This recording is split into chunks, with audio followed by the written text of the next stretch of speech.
बाहरी जाऊं अपनी सासू माँ पर। जिया एक बहुत ही सुलझी हुई और खुले विचारों की लड़की थी। वो मुंबई जैसे महानगर में रहती थी। बचपन से उसने बहुत ही खुला माहौल देखा था, पर उसकी शादी हुई एक छोटे से शहर में। परिवार बहुत अच्छा था। परिवार में सास ससुर और एक छोटी ननद थी सिया। बाकी तो सब बहुत अच्छा था, पर जिया की सास को जाने क्या डर सताता था कि वो जिया के हर काम में बस नुक्स निकालती रहती। हमेशा सबके सामने उसे गलत साबित करना चाहती थी। दिल की बुरी नहीं थी वो, पर शायद ये सोच कि बहू को ज्यादा आजादी मिले तो वो सास के कंट्रोल में नहीं रहती।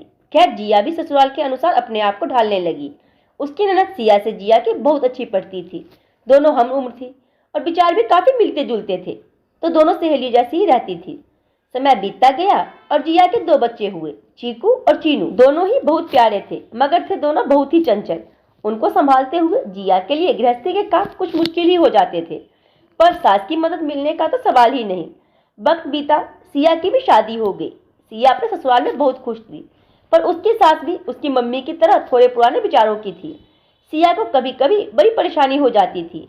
अब उसे समझ आने लगा कि जिया भी यूं ही परेशान हो जाती होगी। जिया की समस्याएं अब उसे उसकी खुद की समस्या लगने लगी। जब सिया इस बार मायके आई तो बहुत बदली बदली सी थी। इस बार वो जिया के हर काम में उसकी मदद करती, उसकी गलतियों को नजरअंदाज कर देती। अकेले में अपनी मम्मी को भी जाने क्या समझाती रहती। कुछ दिन मायके में बिता सिया अपने ससुराल वापस चली गई, मगर जिया ने महसूस किया कि उसके साथ अचानक बहुत बदल गई है। जिया की घरेलू कामों में मदद करती, बच्चों को भी खुद ही संभाल लेती।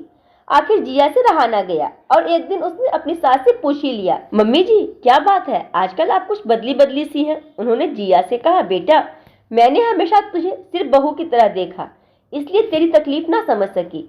अब जब सिया की बातें सुनी तब समझ आया। सिया ने भी मुझे मेरी गलतियां बताई। बेटा मुझे पिछली सब बातों के लिए माफ कर दे। आज से तुम वैसे ही रहोगी जैसे शादी से पहले रहती थी। मुझे अपनी माँ ही मान ले। कुछ भी हो बेझिझक बता देना। आज से ये तेरा ससुराल भी है और मायका भी।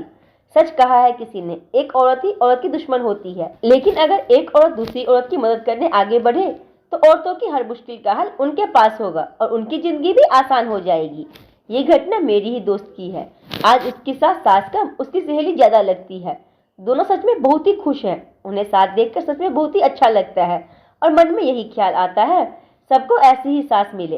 तो आप लोग अपने मुझे कमेंट बॉक्स जरूर दें और कहानी पसंद आई हो तो लाइक शेयर एंड सब्सक्राइब करना ना भूलें।